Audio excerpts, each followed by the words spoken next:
ओर से तथा सदन के मान्य सदस्यों की ओर से अंतर संसदीय संघ आईपीयू की प्रेसिडेंट और तंजानिया संयुक्त गणराज्य की नेशनल असेंबली की अध्यक्ष माननीय डॉक्टर तुलिया एक्सन का स्वागत करते हुए अत्यंत प्रसन्नता हो रही है।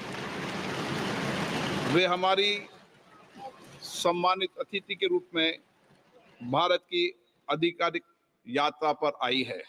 यह हमारे लिए खुशी है कि बात है कि डॉक्टर एक्सन बजट सत्र को देखने के लिए यहाँ उपस्थित है। माननीय डॉक्टर तुलिया एक्सन शुक्रवार दिनांक 19 जुलाई 2024 को भारत पहुंची। उन्होंने 21 जुलाई 2024 को आगरा का भ्रमण किया और इस समय वह विशेष बॉक्स में आसीन है। हम भारत में उनके सुखद और सफल प्रवास की कामना करते हैं। हम अंतर संसदीय संघ के प्रेसिडेंट के रूप में उनकी भूमिका के लिए सफलता की भी कामना करते हैं। उनके माध्यम से हम तंजानिया गणराज्य की संसद के सदस्यों, तंजानिया की सरकार तथा वहां की मित्र जनता को बधाई और शुभकामनाएं देते हैं। मान्य सदस्यगण, जैसा कि आपको समाचार भाग 2 के माध्यम से पहले ही सूचित किया जा चुका है कि माननीय वित्त मंत्री जी के बजट भाषण की प्रतियां हार्ड कॉपी के रूप में उपलब्ध कराई जाएगी। अतः बजट प्रस्तुत हो जाने के पश्चात माननीय सदस्य कृपया बजट भाषण की अपनी अपनी प्रति प्रकाशन काउंटर से प्राप्त कर लें। आपको ये भी सूचित किया जाता है कि माननीय मंत्री द्वारा बजट प्रस्तुत किए जाने के पश्चात बजट की प्रतियां आपको मेंबर्स पोर्टल के माध्यम से भी उपलब्ध करा दी जाएगी। माननीय वित्त मंत्री Shrimati Nirmala Sitharaman.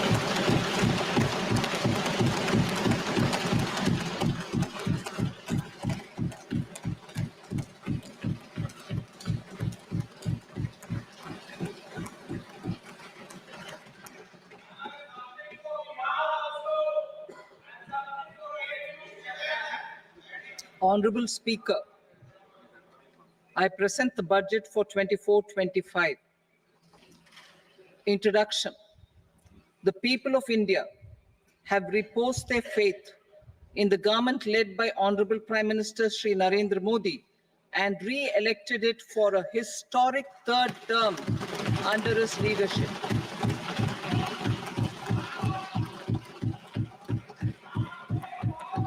We are grateful for their support, faith, and trust in our policies. We are determined to ensure that all Indians, regardless of religion, caste, gender, and age, make substantial progress in realizing their life goals and aspirations. Global context. The global economy, while performing better than expected, is still in the grip of policy uncertainties. Elevated asset prices, political uncertainties, and shipping disruptions continue to pose significant downside risks for growth and upside risks to inflation. In this context, India's economic growth continues to be the shining exception and will remain so in the years ahead.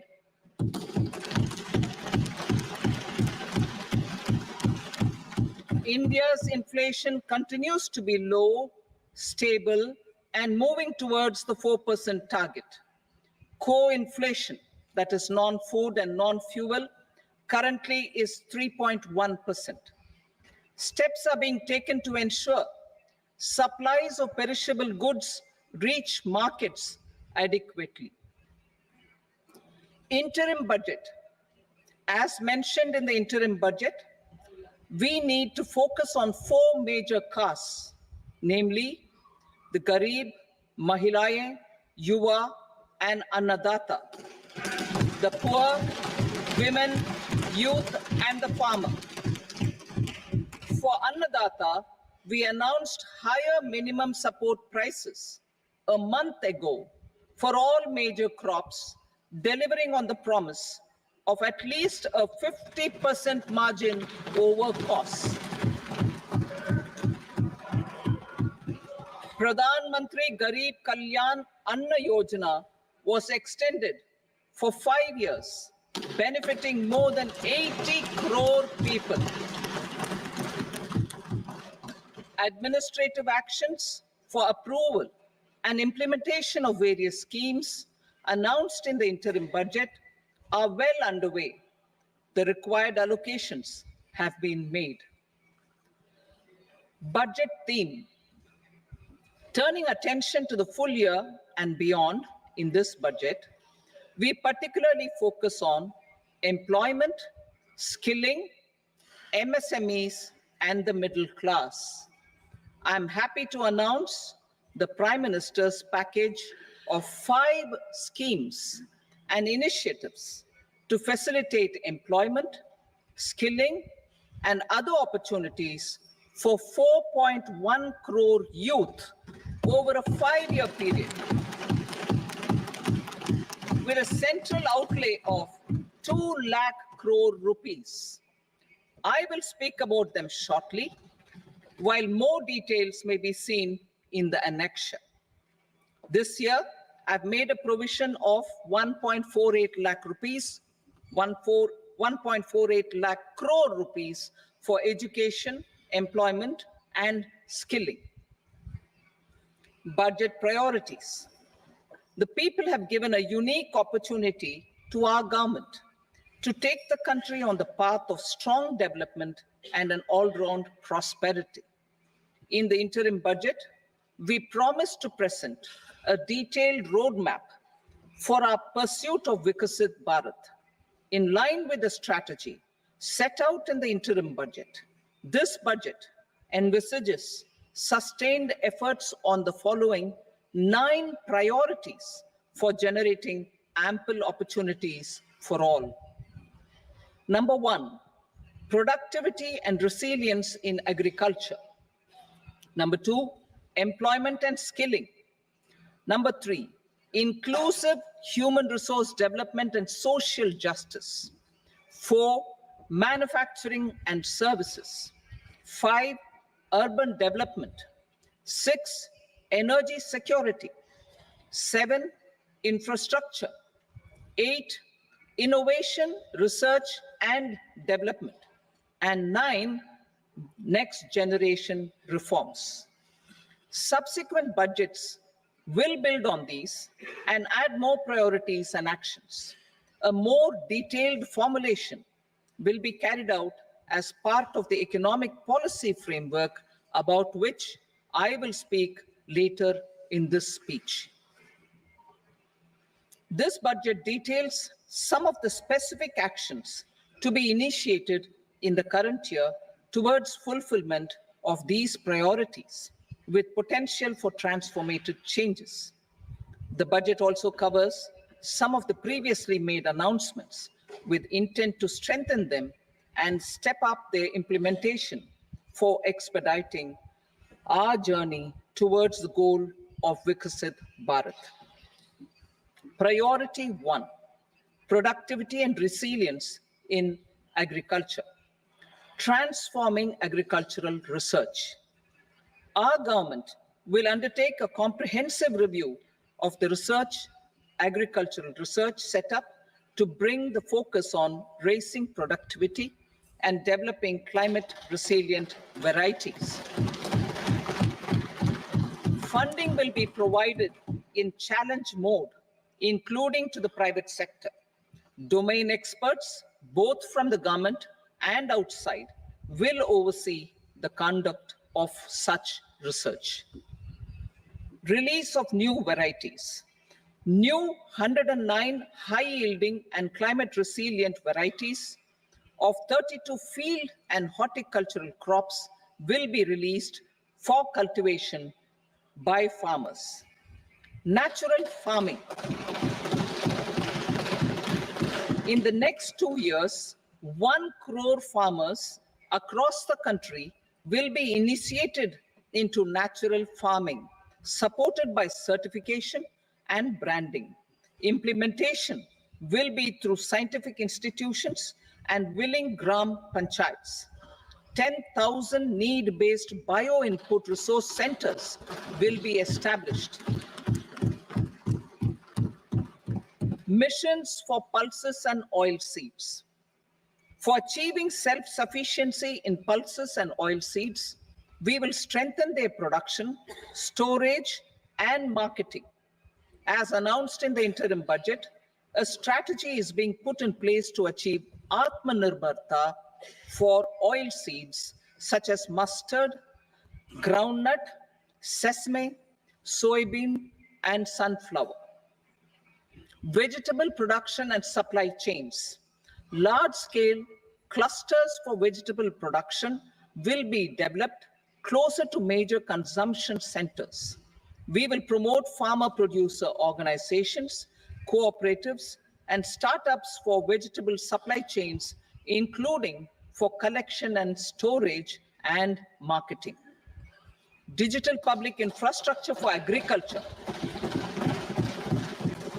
Buoyed by the success of the pilot project, our government, in partnership with the states, will facilitate the implementation of the digital public infrastructure in agriculture for coverage of farmers and their lands in 3 years. During this year, digital crop survey for Kharif using the DPI will be taken up in 400 districts. The details of 6 crore farmers and their lands will be brought into the farmer and land registries. Further, the issuance of Jan Samarth based Kisan credit cards will be enabled in 5 states. Shrimp production and export. Financial support for setting up a network of nucleus breeding centers for shrimp brood stocks will be provided. Financing for shrimp farming, processing, and export will be facilitated through NABARD. National cooperation policy. Our government will bring out a national cooperation policy for systematic, orderly, and all-round development of the cooperative sector, fast-tracking growth of rural economy and generation of employment opportunities on a large scale will be the policy goal. This year, I have made a provision of 1.52 lakh crore rupees for agriculture and allied sectors.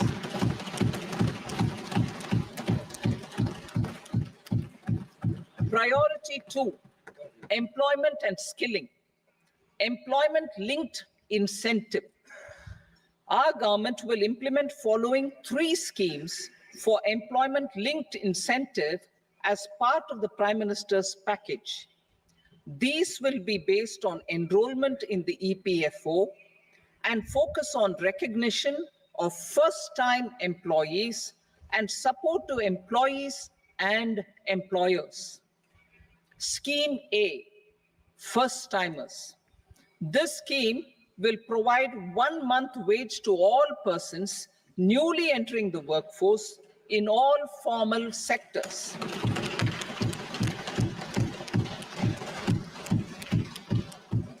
Direct benefit transfer of 1 month's salary in 3 installments to first-time employees as registered in the EPFO will be up to 15,000 rupees. The eligibility limit will be a salary of 1 lakh per month. The scheme is expected to benefit 210 lakh youths.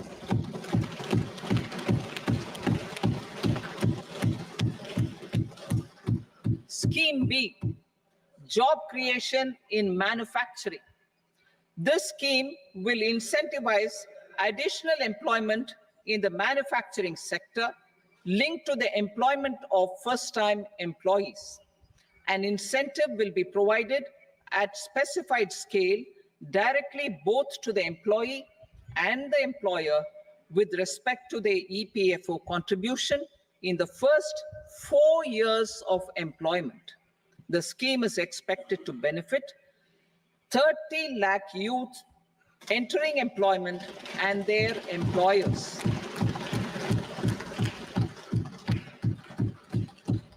Scheme C, support to employers.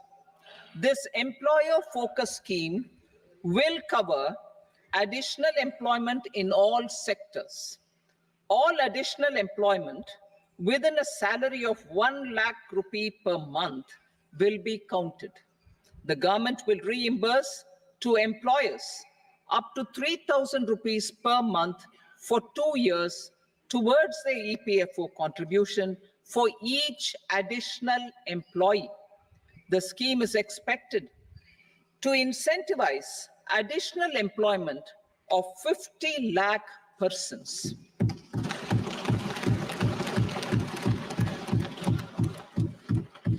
Participation of women in the workforce.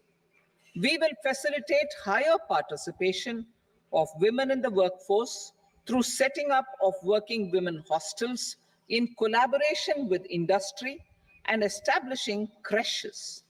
In addition, the partnership will seek to organize women-specific skilling programs and promotion of market access for women SHG enterprises. Skilling program. I'm happy to announce a new centrally sponsored scheme as the fourth scheme under the Prime Minister's package for skilling in collaboration with state governments and industry. 20 lakh youth will be skilled over a 5-year period.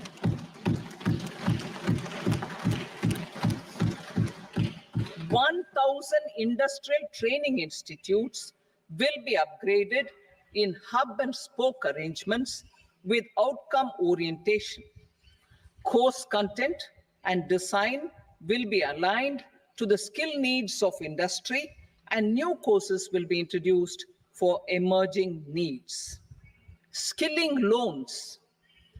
The model skill loan scheme will be revised to facilitate loans up to 7.5 lakh rupees with a guarantee from a government-promoted fund. This measure is expected to help 25,000 students every year.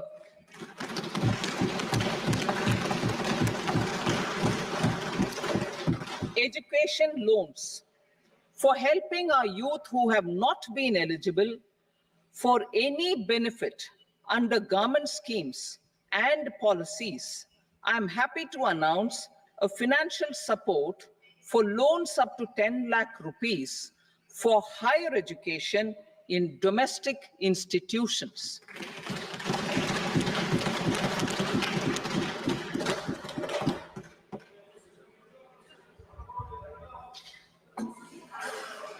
E-vouchers for this purpose. E-vouchers for this purpose will be given directly to 1 lakh students every year for annual interest subvention of 3% of the loan amount. Priority 3, inclusive human resource development and social justice, saturation approach. Our government is committed to all-round, all-pervasive, and all-inclusive development of people, particularly farmers, youth, women, and the poor. For achieving social justice comprehensively, the saturation approach of covering all eligible people through various programs, including those for education and health, will be adopted to empower them by improving their capabilities. Implementation of schemes meant for supporting economic activities by craftsmen, artisans, self-help groups, scheduled caste, scheduled tribe, and women entrepreneurs and street vendors such as the PM Vishwakarma, PM Swanidhi, National Livelihood Missions, and Stand Up India will be stepped up. Purvodaya, The states in the eastern part of the country are rich in endowments and have strong cultural traditions. We will formulate a plan, Purvodaya, for the all-round development of the eastern region of the country, covering Bihar, Jharkhand, West Bengal, Odisha, and Andhra Pradesh. This will cover human resource development, infrastructure, and generation of economic opportunities to make the region an engine to attain Vikasit Bharat. On the Amritsar-Kolkata Industrial Corridor, we will support development of an industrial node at Gaya. This corridor will catalyze industrial development of the eastern region. The industrial node at Gaya will also be a good model for developing our ancient centers of cultural importance into future centers of modern economy. This model shall showcase Vikas B, Virasat B in a growth trajectory. We will also support development of road connectivity projects, namely 1. Patna Purnia Expressway, 2. Buxar Bhagalpur Expressway, 3. Bodh Gaya, Rajgir, Vaishali, and Darbhanga spurs, and 4. Additional 2-lane bridge over River Ganga at Buxar at a total cost of 26,000 crore rupees.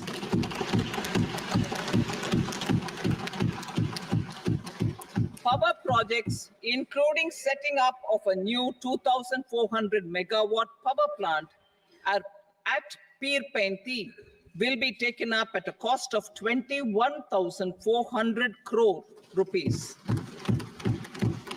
New airports, medical colleges, and sports infrastructure in Bihar will be constructed. An additional allocation to support capital investments will be provided. The requests of Bihar government for external assistance from multilateral development banks will be expedited.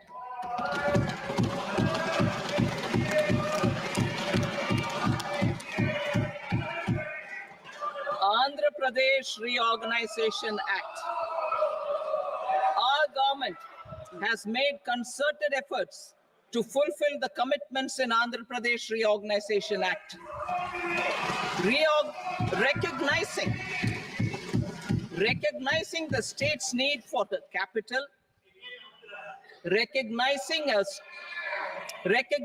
the state's need for a capital, we will facilitate special financial support through multilateral development agencies. In the current financial year, 15,000 crore rupees will be arranged with additional amounts in future years.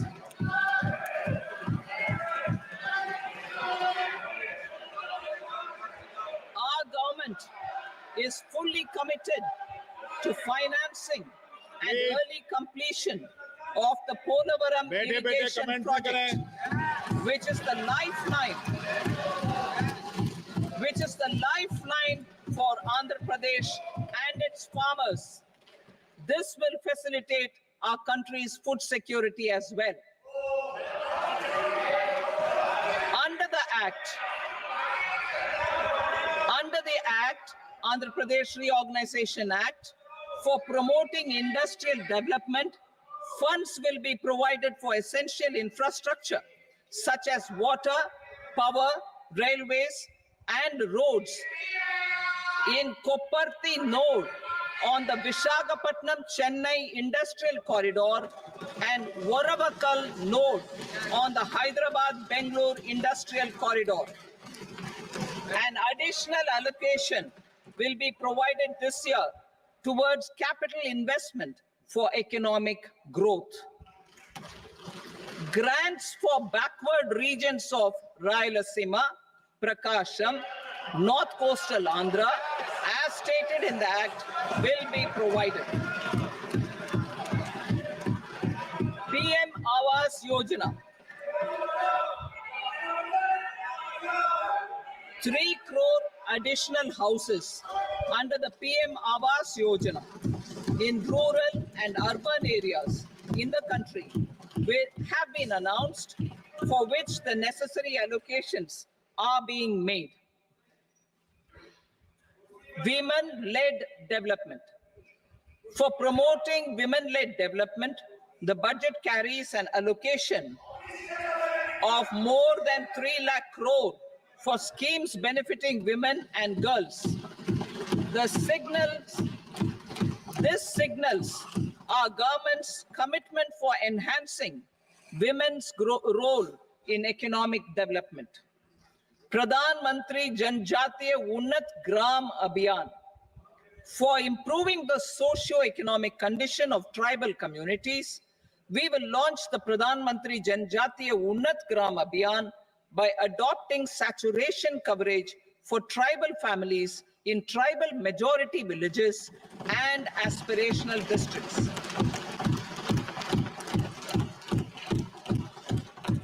This will cover 63,000 villages, benefiting 5 crore tribal people. Bank branches in northeastern region. More than 100 branches of India Post Payment Bank will be set up in the northeast region to expand the banking services. This year, I have made a provision of 2.66 lakh crore rupees for rural development, including rural infrastructure. Priority 4, manufacturing and services, support for promotion of MSMEs. This budget provides special attention to MSMEs and manufacturing, particularly labor-intensive manufacturing. We have formulated a package covering financing, regulatory changes, and technology support for MSMEs to help them grow and also compete globally, as mentioned in the interim budget. I'm happy to announce the following specific measures. Credit guarantee scheme for MSMEs in the manufacturing sector. For facilitating term loans to MSMEs for purchase of machinery and equipment without collateral or third-party guarantee, a credit guarantee scheme will be introduced. The scheme will operate on pooling of credit risks of such MSMEs. A separately constituted self-financing guarantee fund will provide to each applicant guarantee cover up to 100 crore rupees, while the loan amount may be larger. The borrower will have to provide an upfront guarantee fee and an annual guarantee fee on the reducing loan balance. New assessment model for MSME credit. Public sector banks will build their own in-house capability to assess MSMEs for credit instead of relying on external assessment. They will also take a lead in developing or getting developed a new credit assessment model based on the scoring of digital footprints of the MSMEs in the economy. This is expected to be a significant improvement over the traditional assessment of credit eligibility based only on asset or turnover criteria. That will also cover MSMEs without a formal accounting system. Credit support to MSMEs during stress period. I'm happy to announce a new mechanism for facilitating continuation of bank credit to MSMEs during their stress period while being in special mention account, SMA stage, for reasons beyond their control. MSMEs need credit to continue their business and to avoid getting into the NPA stage. Credit availability will be supported through a guarantee from a government-promoted fund. Mudra loans. The limit of Mudra loans will be enhanced to 20 lakh from the current 10 lakh for those entrepreneurs who have availed and successfully repaid previous loans under the Tarun category. Enhanced scope for mandatory onboarding in trades.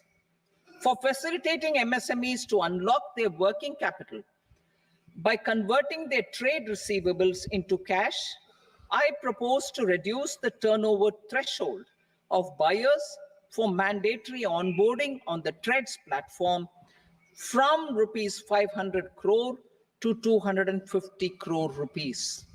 This measure will bring 22 more CPSCs and 7,000 more companies onto the platform.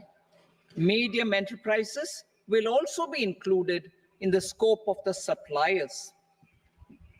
SIDBI branches in MSME clusters. SIDBI will open new branches to expand its reach to serve all major MSME clusters within 3 years and provide direct credit to them. With the opening of 24 such branches this year, the service coverage will expand to 168 out of 242 major clusters. MSME units for food irradiation, quality and safety testing. Financial support for setting up of 50 multi-product food irradiation units in the MSME sector will be provided. Setting up of 100 food quality and safety testing labs with NABL accreditation will be facilitated. E-commerce export hubs to enable MSMEs and traditional artisans to sell their products in international markets. E-commerce export hubs will be set up in public-private partnership mode. These hubs, under a seamless regulatory and logistic framework, will facilitate trade and export-related services under one roof. Measures for promotion of manufacturing and services. Internship in top companies.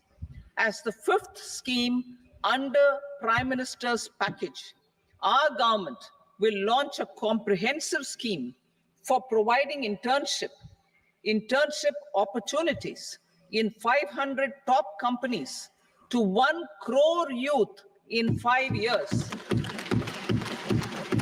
They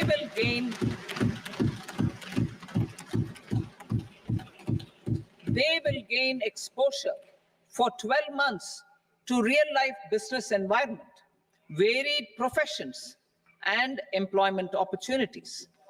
An internship allowance of 5,000 per month, 5,000 rupees per month, along with a one-time assistance of 6,000 rupees will be provided. Companies will be expected to bear the training cost and 10% of their internship cost from their CSR funds. Industrial parks. Our government will facilitate development of investment-ready, plug-and-play industrial parks with complete infrastructure in or near 100 cities in partnership with the states and private sector by better using town planning schemes.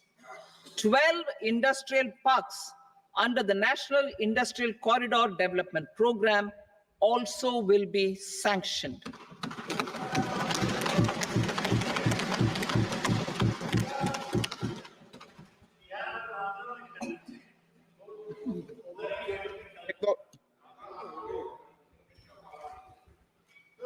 Veggie मेरे को no please बैठिए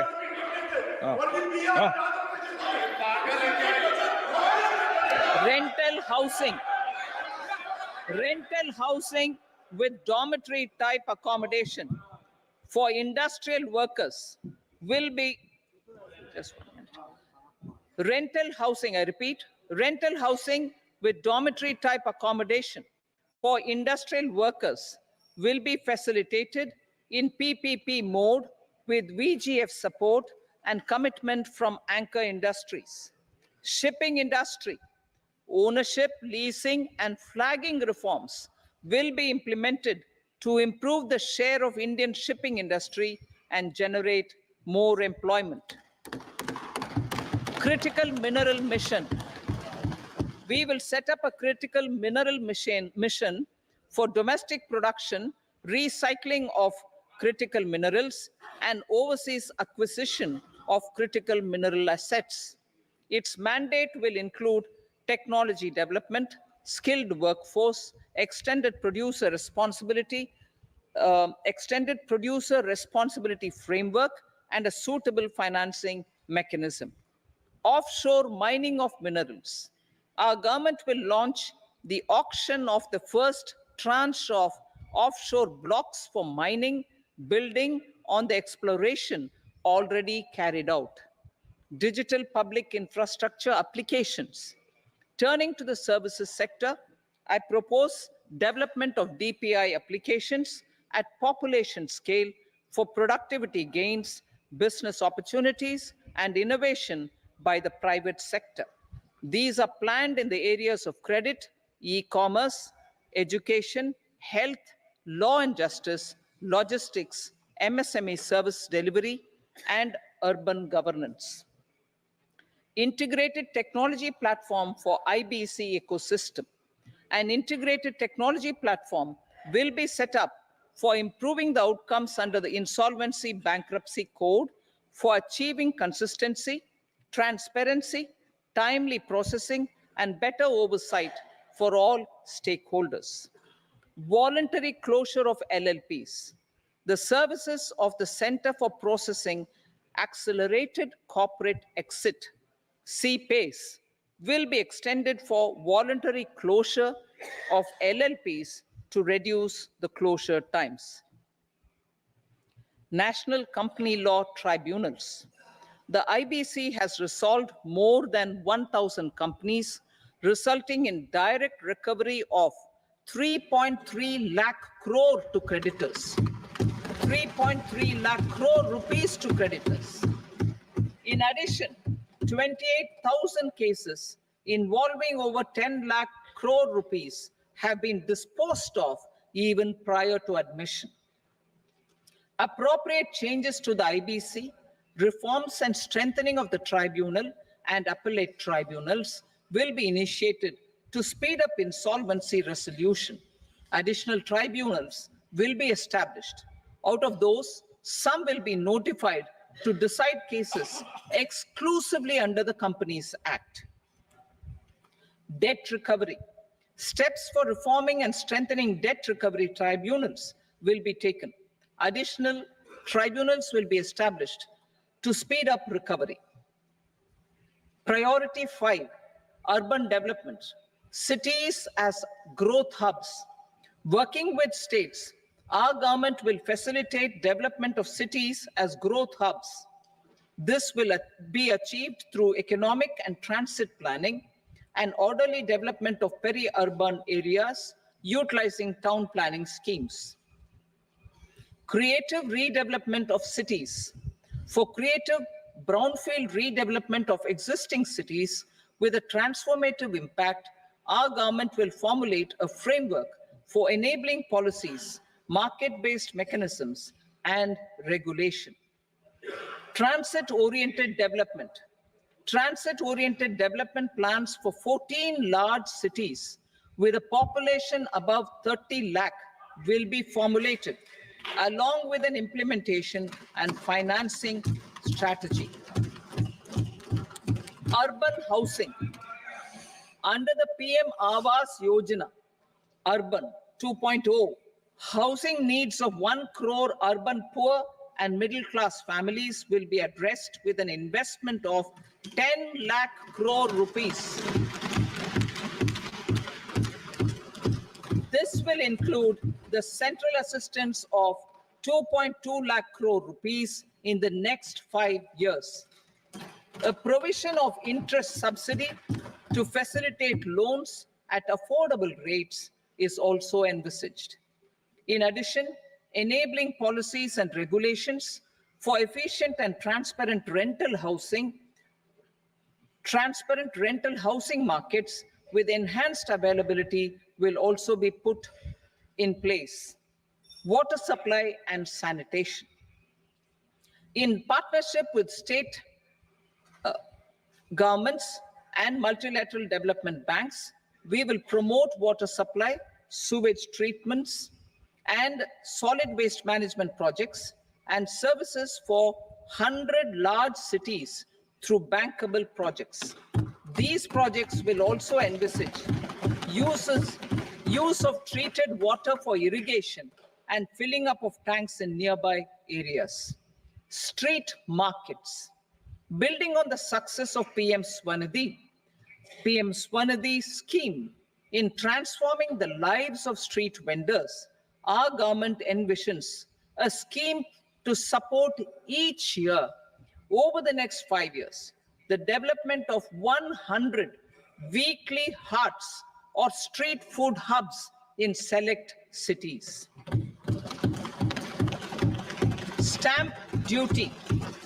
We will encourage states which continue to charge high stamp duty to moderate the rates for all and also consider further lowering duties for properties purchased by women.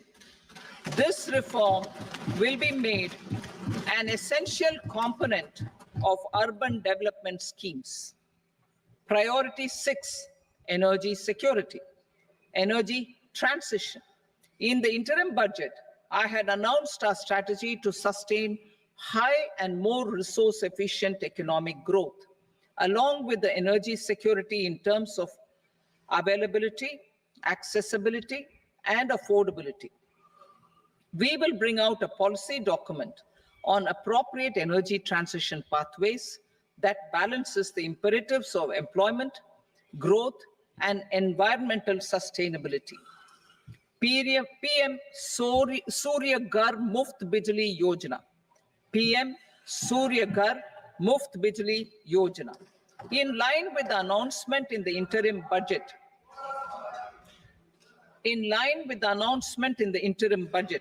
PM Surya Ghar Muft Bijli Yojana has been launched to install rooftop solar plants to enable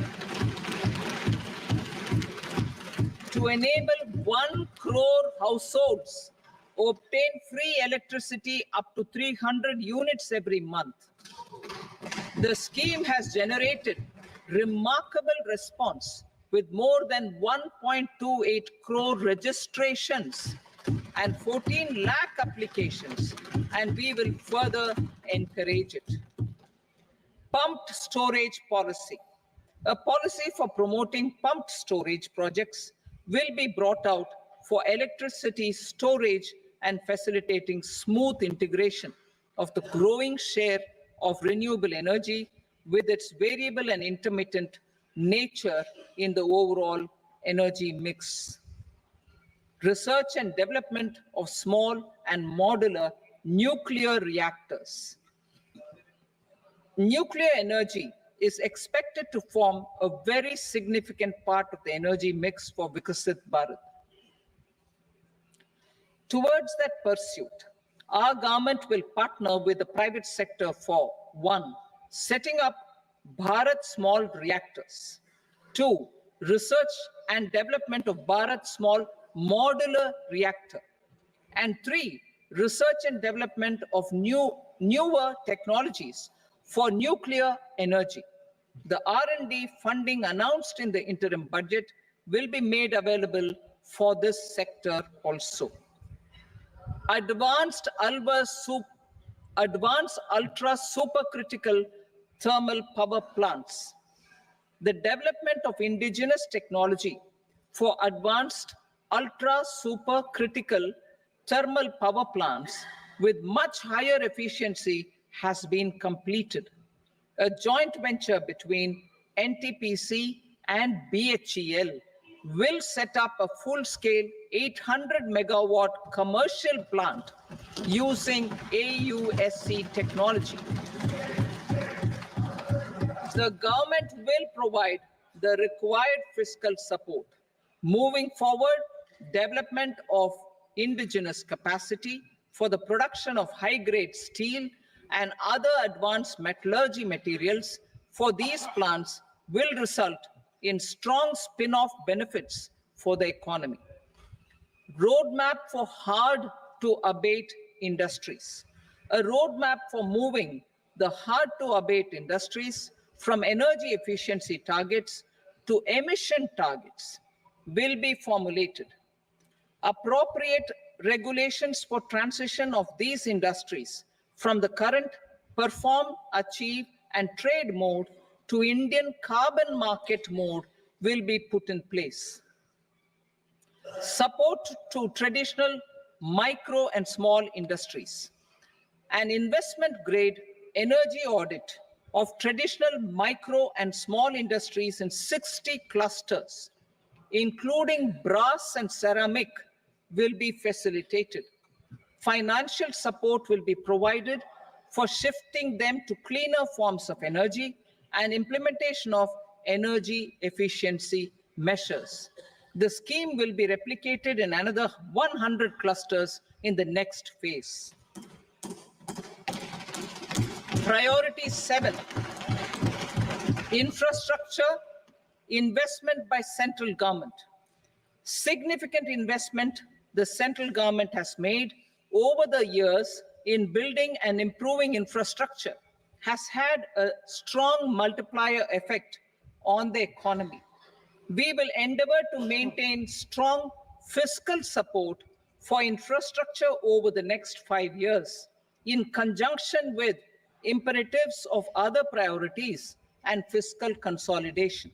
This year, I have provided 11,11,111 crore rupees for capital expenditure. This would be 3.4% of our GDP. Infrastructure investment by state governments. We will encourage states to provide support of similar scale for infrastructure, subject to their development priorities. A provision of 1.5 lakh crore rupees for long-term interest-free loans have been made this year also to support the states in their resource allocation. Private investment in infrastructure.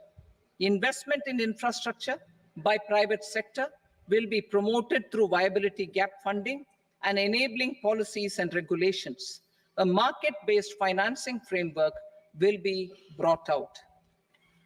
Pradhan Mantri Gram Sadak Yojana, phase 4 of the PMGSY will be launched to provide all-weather connectivity to 25,000 rural habitations, which have become eligible in view of their population increase. Irrigation and flood mitigation. Bihar has frequently suffered from floods, many of them originating outside the country. Plans to build flood control structures in Nepal are yet to progress.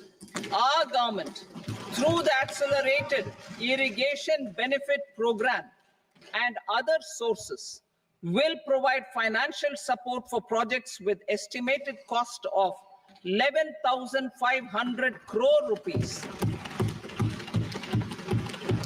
such as the Kosi-Michi intra-state link and 20 other ongoing and new schemes, including barrages, river pollution abatement, and irrigation projects. In addition, survey and investigation of Kosi-related flood mitigation and irrigation projects will be undertaken. Assam grapples with floods every year by the Brahmaputra River and its tributaries originating outside India. We will provide assistance to Assam for flood management and related projects.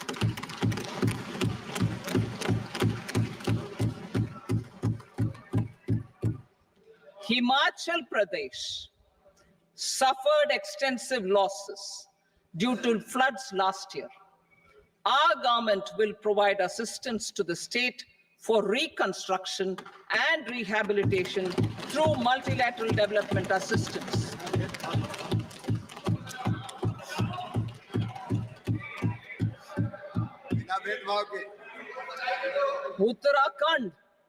Uttarakhand too suffered losses due to cloudbursts and massive landslides. We will provide assistance to the state. Recently, Sikkim witnessed devastating flash floods and landslides that wreaked havoc across the state. Our government will provide assistance to the state. Tourism. Tourism has always been a part of our civilization. Our efforts in positioning India as a global tourist destination will also create jobs, stimulate investments, and unlock economic opportunities for other sectors. In addition to the measures outlined in the interim budget, I propose the following measures. Vishnupad Temple at Gaya and Mahabodhi Temple at Bodh Gaya in Bihar are of immense spiritual significance. Comprehensive development of Vishnupad Temple Corridor and Mahabodhi Temple Corridor will be supported, modeled on the successful Kashi Vishwanath Temple Corridor to transform them into world-class pilgrim and tourist destinations. Rajgir holds immense religious significance for Hindus, Buddhists, and Jains. The 20th Tirthankara Muniswarata Temple in the Jain temple complex is ancient. The Saptarishi, or the 7 hot springs, form a warm water Brahmkund that is sacred. A comprehensive development initiative for Rajgir will be undertaken. Our government will support the development of Nalanda as a tourist center, besides reviving Nalanda University to its glorious stature. Odisha's scenic beauty, temples, monuments, craftsmanship, wildlife sanctuaries, natural landscapes, and pristine beaches make it an ultimate tourism destination. Our government will provide assistance for their development to Odisha as well. Priority 8, innovation, research, and development. We will operationalize the Anusandhan National Research Fund for basic research and prototype development. Further, we will set up a mechanism for spurring private sector-driven research and innovation at commercial scale, with a financing pool of 1 lakh crore rupees in line with the announcement in the interim budget. Space economy. With our continued emphasis on expanding the space economy by 5 times in the next 10 years, a venture capital fund of 1,000 crore rupees will be set up. Priority 9, next generation reforms. Economic policy framework. We will formulate an economic policy framework to delineate the overarching approach to economic development and set the scope of the next generation of reforms for facilitating employment opportunities and sustaining high growth. Our government will initiate and incentivize reforms for 1, improving productivity of factors of production, and 2, facilitating markets and sectors to become more efficient. These reforms will cover all factors of production, namely land, labor, capital, and entrepreneurship, and technology as an enabler of improving total factor productivity and bridging inequality. Effective implementation of several of these reforms requires collaboration between the center and the states and building consensus as development of the country lies in development of the states. For promoting competitive federalism and incentivizing states for faster implementation of reforms, I propose to earmark a significant part of the 50-year interest-free loan. Working with the states, we will initiate the following reforms.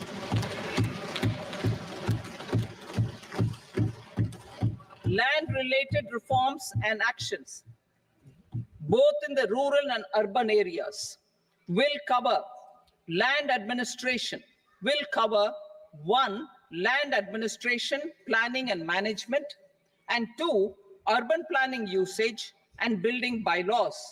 These will be incentivized for completion within the next 3 years through appropriate fiscal support. Rural land-related actions. Rural land-related actions will include 1, assignment of unique land parcel identification number, UL PIN, or Bhu Aadhaar for all lands. 2, digitization of cadastral maps. 3, survey of subdivisions, survey of map subdivisions as per current ownership. 4, establishment of land registry. And 5, linking to the farmers registry. These actions will also facilitate credit flow and other agricultural services. Urban land-related actions. Land records in urban areas will be digitized with GIS mapping. An IT-based system for property record administration, updating, and tax administration will be established. These will also facilitate improving the financial position of urban local bodies. Labor-related reforms. Services to labor. Our government will facilitate the provision of a wide array of services to labor, including those for employment and skilling. A comprehensive integration of e-Shram portal with other portals will facilitate such one-stop solution. Open architecture databases for the rapidly changing labor market, skill requirements, and available job roles, and a mechanism to connect job aspirants with potential employers and skill providers will be covered in these services. Shram Suvidha and Samadhan portal. Shram Suvidha and Samadhan portal will be revamped to enhance ease of compliance for industry and trade. Capital and entrepreneurship related reforms, financial sector vision and strategy. For meeting financing needs of the economy, our government will bring out a financial sector vision and strategy document to prepare the sector in terms of size, capacity, and skills. This will set the agenda for the next 5 years and guide the work of the government, regulators, financial institutions, and market participants. Taxonomy for climate finance. We will develop taxonomy for climate finance for enhancing the availability of capital for climate adaptation and mitigation. This will support achievement of the country's climate commitments and green transition. Variable capital company structure. We will seek the required legislative approval for providing an efficient and flexible mode for financing leasing of aircrafts and ships and pooled funds of private equity through a variable company structure. Foreign direct investments and overseas investment. The rules and regulations for foreign direct investment and overseas investments will be simplified to 1, facilitate foreign direct investments, 2, nudge prioritization, and 3, promote opportunities for using Indian rupee as a currency for overseas investment. NPS Vatsalya. NPS Vatsalya, a plan for contribution by parents and guardians for minors, will be started. On attaining the age of majority, the plan can be converted seamlessly into a normal NPS account. Use of technology. We have successfully used technology for improving productivity and bridging inequality in our economy during the past 10 years. Public investment in digital infrastructure and innovations by the private sector have helped in improving access of all citizens, particularly the common people, to market resources, education, health and services. We will step up adoption of technology towards digitalization of the economy. Ease of doing business. For enhancing ease of doing business, we are already working on the Jan Vishwas Bill 2.0. Further, states will be incentivized for implementation of the business reforms, action plans, and digitalization. Data and statistics. For improving data governance, collection, processing and management of data and statistics, different sectoral databases, including those established under the Digital India Mission, will be utilized with active use of technology tools. New pension scheme. The committee to review the NPS has made considerable progress in its work. I'm happy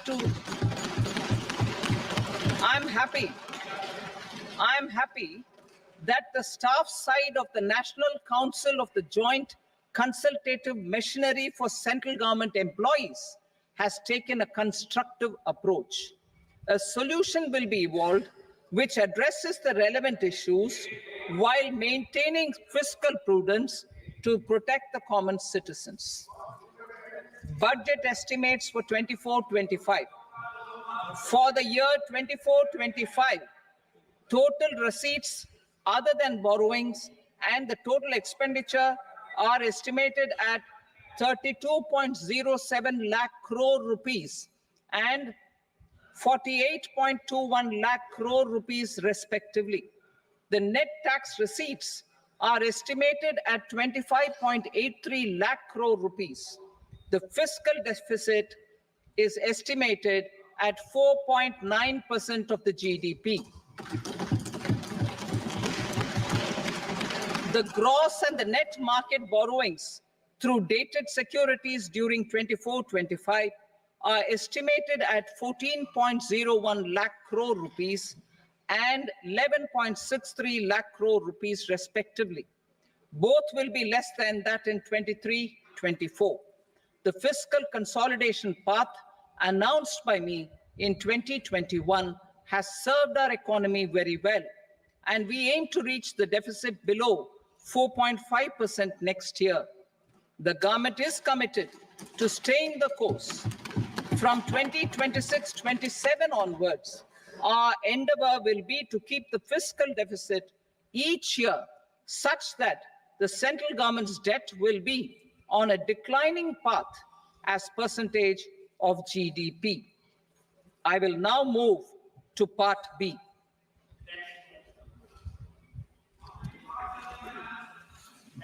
Indirect taxes. Sir, I start with GST.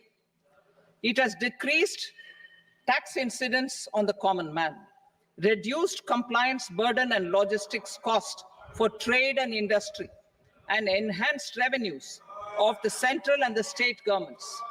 It is a success of vast proportions. To multiply the benefits of GST, we will strive to further simplify and rationalize the tax structure and endeavor to expand it to the remaining sectors. My proposals for customs duties intend to support domestic manufacturing, deepen local value addition, promote export competitiveness, and simplify taxation while keeping the interest of the general public and consumers surmount. In Budget 22-23, we reduce the number of customs duty rates. I propose to undertake a comprehensive review of the rate structure over the next 6 months to rationalize and simplify it for ease of trade, removal of duty inversion, and reduction of disputes. I shall now take up sector-specific customs duty proposals. Medicine and medical equipments. To provide relief to cancer patients, I propose to fully exempt 3 more medicines from customs duties.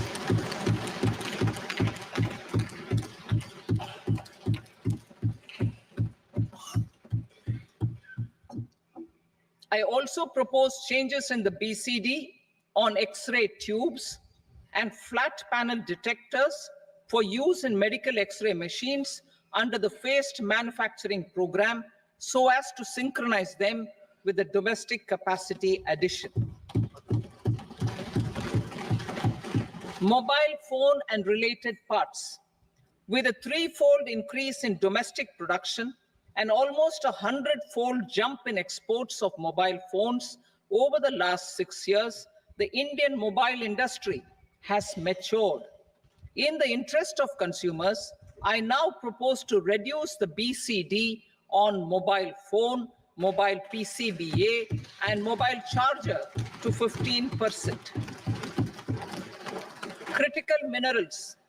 Minerals such as lithium, copper, cobalt, and rare earth elements are critical for sectors like nuclear energy, renewable energy, space, defense, telecommunications, and high-tech electronics.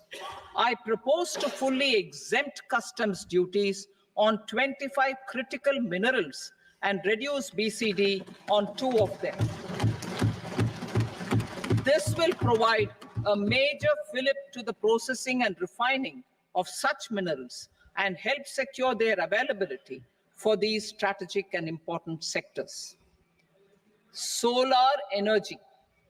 Energy transition is critical in the fight against climate change.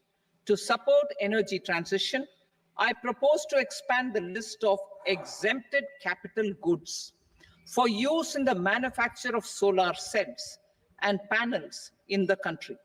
Further, in view of sufficient domestic manufacturing capacity of solar gas, glass, and tinned copper interconnect, I propose not to extend the exemption of custom duties provided to them. Marine products.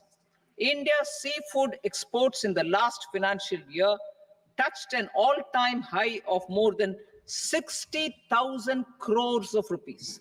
Frozen shrimp accounted for about 2/3 of these exports. To enhance their competitiveness, I propose to reduce BCD on certain broodstock, polychaete worms, shrimp, and fish feed to 5%. I also propose to exempt customs duty on various inputs for manufacture of shrimp and fish feed. Leather and textile.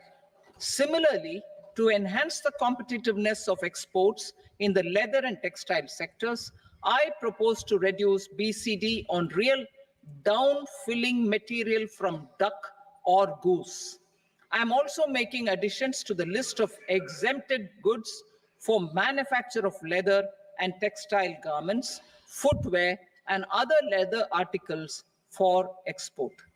To rectify inversion in duty, I propose to reduce BCD subject to conditions on methylene diphenyl diisocyanate, MDI, for manufacture of spandex yarn from 7.5 to 5%. Furthermore, the export duty structure on raw hides, skin, and leather is proposed to be simplified and rationalized. Precious metals. To enhance domestic value addition in gold and precious metal jewelry in the country, I propose to reduce customs duties on gold and silver to 6% and that of platinum to 6.4%. Other metals, steel and copper are important raw materials. To reduce their cost of production, I propose to remove the BCD on ferronickel and blister copper. I am also continuing with nil BCD on ferrous scrap and nickel cathode and concessional BCD of 2.5% on copper scrap. Electronics. To increase value addition in the domestic electronics industry, I propose to remove the BCD subject to conditions on oxygen-free copper for manufacture of resistors. I also propose to exempt certain parts for manufacture of connectors. Chemicals and petrochemicals. To support existing and new capacities in the pipeline, I propose to increase the BCD on ammonium nitrate from 7.5% to 10%. Plastics.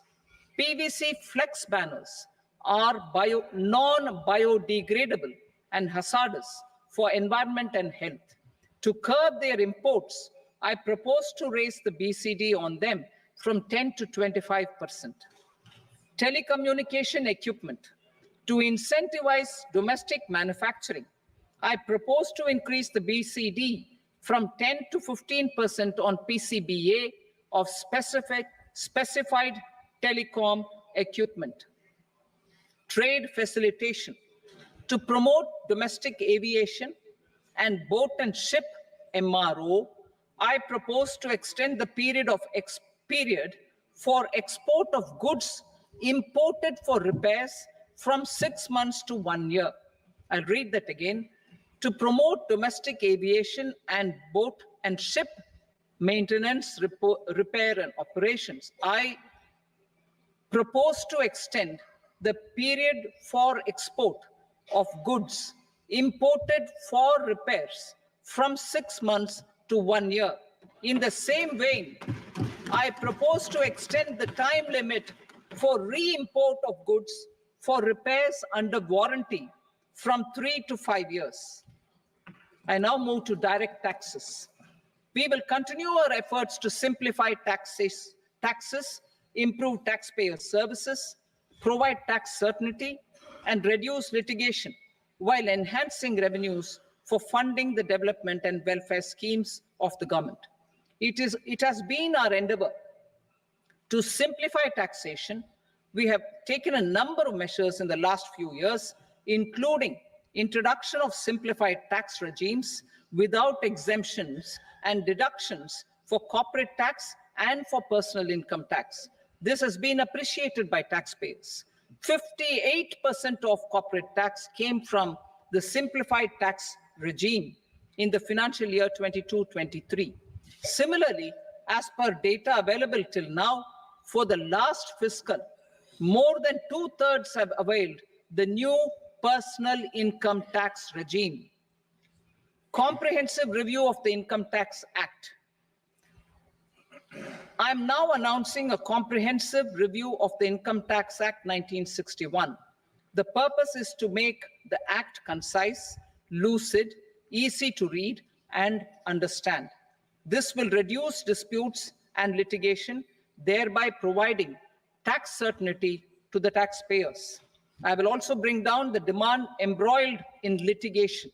It is proposed to be completed in 6 months. A beginning is being made in the finance bill by simplifying the tax regime for charities, tedious rate structures, provisions of reassessment and such provisions, and capital gains taxation. Simplification for charities and tedious. Two tax exemption regimes. The two tax exemption regimes for charities are proposed to be merged into one. The 5% tedious rate on many payments is being merged into the 2% tedious rate, and the 20% tedious rate on repurchase of units by mutual funds or UTI is being withdrawn. Tedious rate on e-commerce operators is proposed to be reduced from 1 to 0.1%. Moreover, credit of TCS is proposed to be given in the TDS to be deducted on salary. Further, I propose to decriminalize delay for payment of TDS up to the due date of filing statement for the same. I also plan to provide a standard operating procedure for TDS defaults and simplify and rationalize the compounding guidelines for such defaults. Simplification of reassessment. I propose to thoroughly simplify the provisions for reopening and reassessment. An assessment hereinafter can be reopened beyond 3 years from the end of the assessment year only if the escaped income is 50 lakh rupees or more, up to a maximum period of 5 years from the end of the assessment year. Even in such cases, a time limit of 6 years before the year of the search, as against the existing time limit of 10 years, is being proposed. This will reduce tax uncertainty and disputes. Simplification and rationalization of capital gains. Capital gains taxation is also proposed to be hugely simplified. Short-term gains on certain financial assets shall henceforth attract a tax rate of 20%, while that on all other financial assets and all non-financial assets shall continue to attract the applicable tax rate. Long-term gains on all financial and non-financial assets, on the other hand, will attract a tax rate of 12.5%. For the benefit of the lower and the middle income classes, I propose to increase the limit of exemption of capital gains on certain financial assets to 1.25 lakh rupees per year. Listed financial assets held for more than a year will be classified as long-term, while unlisted financial assets and all non-financial assets will have to be held for at least 2 years to be classified as long-term.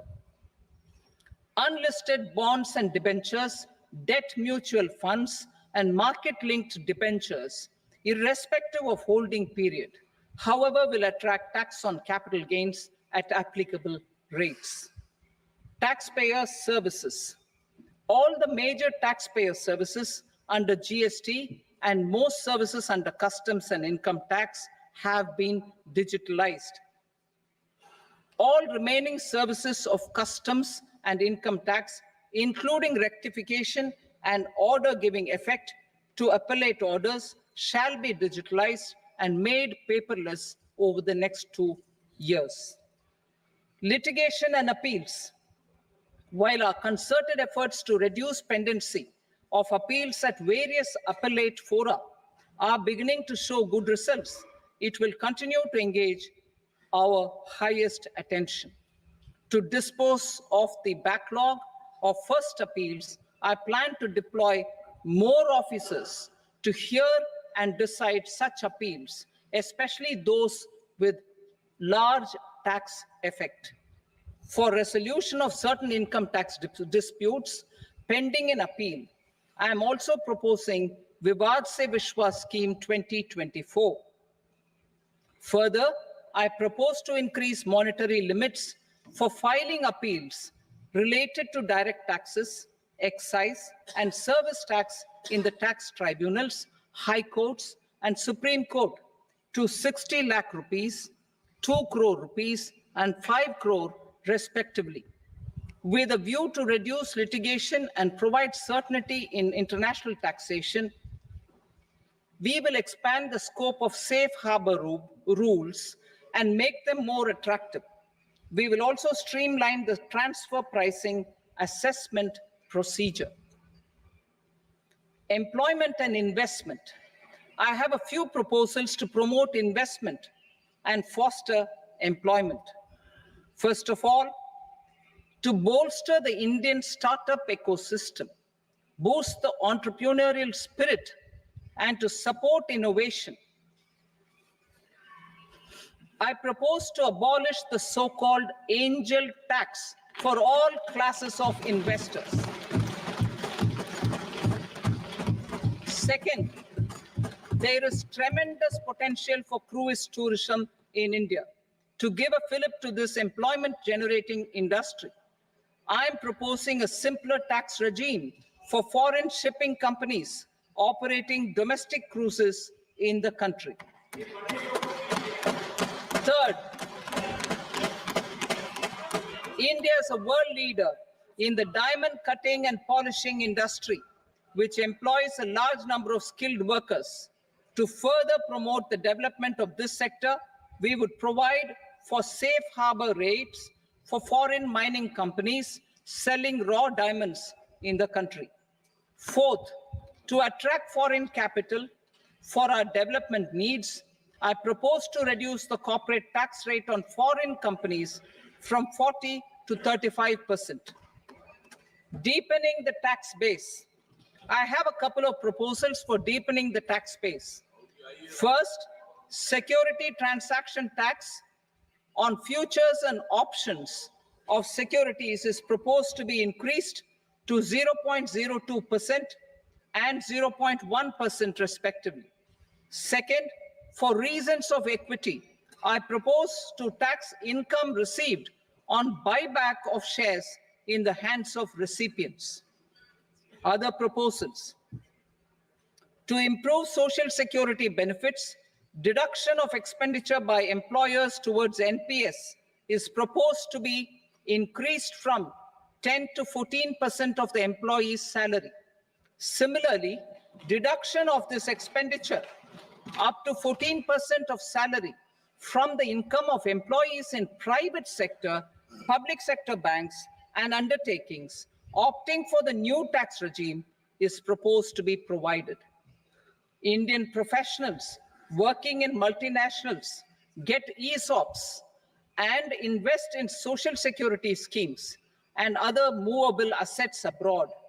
Non-reporting of such small foreign assets has penal consequences under the Black Money Act. Such non-reporting of movable assets up to 20 lakh rupees is proposed to be depenalized.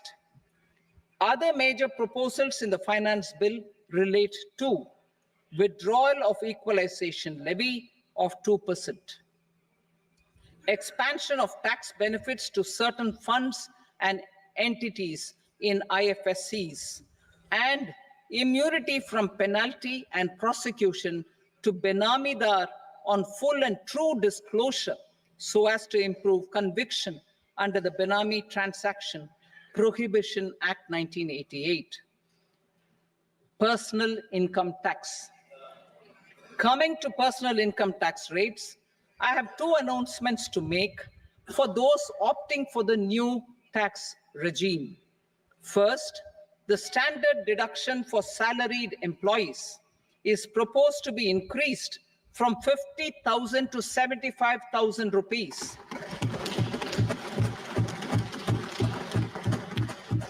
Similarly, deduction on family pension for pensioners is proposed to be enhanced from 15,000 to 25,000 rupees. This will provide relief to about 4 crore salaried individuals and pensioners.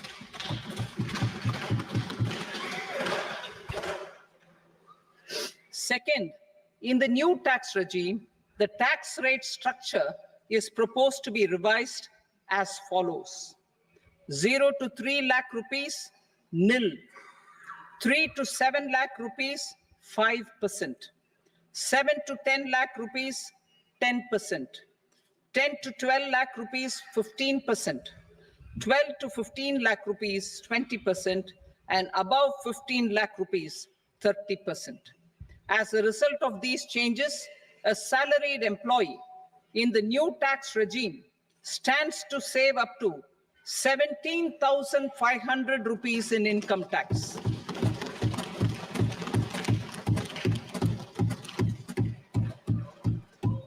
Apart from these, I am also making some other changes as given in the annexure. As a result of these proposals, revenue of about 37,000 crore that is 29,000 crore in direct taxes and 8,000 crore in indirect taxes, will be foregone, while revenue of about 30,000 crore rupees will be additionally mobilized. Thus, the total revenue foregone is about 7,000 crores annually. Mr. Speaker, sir, with this, I commend the budget to this august House. Jai Hind.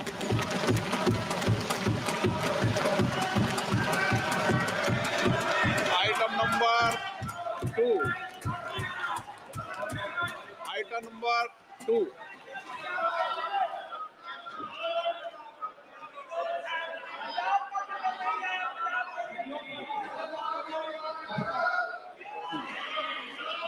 Sir, with your permission, I rise to lay on the table the following statements under Section 3 of the Fiscal Responsibility and Budget Management, FRBM Act 2003, medium-term fiscal policy cum fiscal policy strategy statement and macroeconomic framework statement. Item number 3. Sir, with your permission, I rise to move for leave to introduce the Finance Number 2 Bill 2024. प्रश्न ये कि विधेयक को पुनर्स्थापित करने की अनुमति प्रदान की जाए। जो सदस्य इसके पक्ष में हाँ कहें, जो सदस्य विरोध में ना कहें। मेरे विचार में निर्णय हाँ वालों के पक्षवा अनुमति प्रदान की जाती है। माननीय मंत्री जी, अब विधेयक पुनर्स्थापित करें। Sir, I introduce the bill. Item number 4. The Union Territory of Jammu and Kashmir budget. Sir, I rise to present a statement, Hindi and English versions, of the estimated receipts and expenditure of the Union Territory of Jammu and Kashmir for the year 24-25. सभा की कार्रवाई कल बुधवार दिनांक 24 जुलाई 2024 को प्राप्त 11 बजे तक के लिए स्थगित की जाती है।